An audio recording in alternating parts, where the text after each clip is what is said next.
कहते हैं ना, रात सबसे गहरी तब होती है जब भोर होने वाली होती है। और रात के उस गहरे सन्नाटे में जब इंसान की सांसें तक सुनाई देती हैं, तभी परछाइयां सबसे ज्यादा जिंदा हो जाती हैं। यही वो वक्त है जब कोई अनदेखी ताकत इंसान के पास खींची चली आती है। ऐसी ही एक रात थी जब हवेली के सुनसान कमरों में अकेली झारा अपनी डायरी लिख रही थी।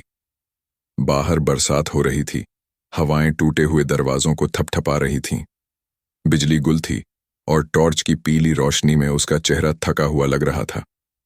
वह हर रात अपने दिल का दर्द कागज पर उतारती थी, क्योंकि सुनने वाला कोई था ही नहीं।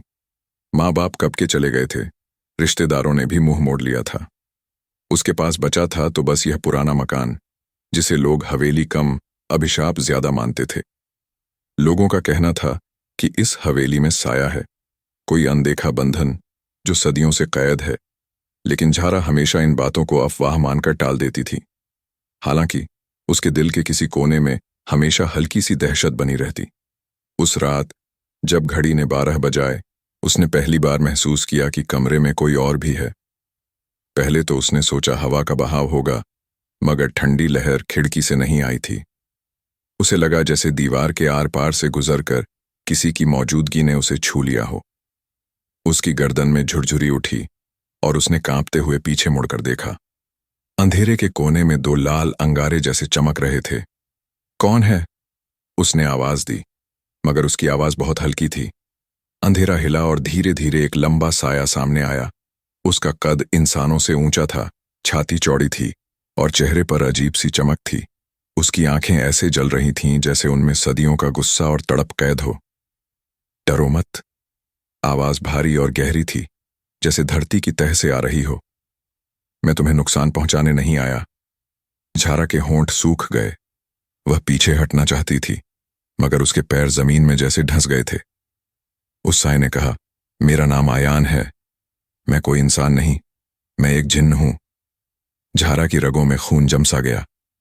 उसके दिमाग ने भागने का इशारा किया, मगर दिल को पता था कि बचना नामुमकिन है। आयान ने धीरे से आगे बढ़कर कहा, मैं सदियों से इस हवेली में कैद हूं। तुम्हारे पुरखों ने ही मुझे बांधा था, और अब तुम्हारे खून की खुशबू ने, तुम्हारे अकेलेपन की पुकार ने मुझे आजाद कर दिया। वक्त बीतने लगा। शुरू में झारा उससे डरती रही, मगर हर रात वह लौट आता। कभी उसके सपनों में उतरता, कभी कमरे के सन्नाटे में उसके पास बैठ जाता। धीरे धीरे डर और आदत के बीच एक रिश्ता पनपने लगा। आयान उससे बातें करता, उसे हवेली के पुराने राज सुनाता।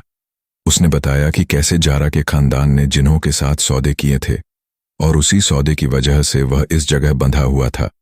झारा उसकी बातें सुनते सुनते कभी कांप जाती, कभी उसमें अजीब सी मोहब्बत महसूस करती। आयान की मौजूदगी उसे डराती भी थी और सुकून भी देती थी। वह जब पास होता तो उसकी धड़कनें तेज हो जातीं, सांसें भारी होने लगतीं। वह नजरें चुराती, मगर नजरें हटाना भी उसके लिए असंभव था। एक रात जब बारिश बाहर दीवारों को तोड़ रही थी, झारा ने सपना देखा कि कोई उसके चेहरे को छू रहा है। उसने नींद से आंखें खोलीं और पाया कि आयान उसके सिरहाने खड़ा है। क्यों आते हो मेरे सपनों में? उसने कांपती आवाज में पूछा। आयान की आंखों में पहली बार नरमी थी। क्योंकि मैं तुम्हारे बिना रह नहीं सकता। तुम्हारा डर, तुम्हारा अकेलापन, वही मेरी ताकत है। लेकिन अब वो ताकत मोहब्बत में बदल रही है। झारा ने खुद को रोते हुए पाया। वह जानती थी कि इंसान और जिन्न का रिश्ता नामुमकिन है, मगर उसके दिल की गहराइयों में जो खिंचाव पैदा हो चुका था, उससे इनकार करना भी उसके लिए मुमकिन नहीं रहा। दिन में भी अब वह उसकी मौजूदगी महसूस करने लगी। कभी आईने में उसकी परछाई दिखती, कभी हवा में उसका नाम सुनाई देता, और कभी अपनी हथेली पर किसी अदृश्य हाथ का दबाव। एक दिन उसने आईने में खुद को देखा। उसकी आंखों में आयान की झलक थी। वह घबराकर चिल्लाई, ये मेरे साथ क्या हो रहा है? आयान सामने आ गया। ये बंधन है झारा, सदियों से अधूरा, और अब पूरा हो रहा है।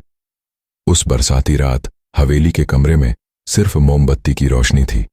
बाहर बिजली चमक रही थी। झारा खिड़की पर खड़ी थी और उसके दिल में डर और चाह दोनों एक साथ जल रहे थे। आयान उसके पीछे खड़ा था। उसकी परछाई झारा की परछाई से मिल रही थी। क्या तुम अब भी मुझसे डरती हो?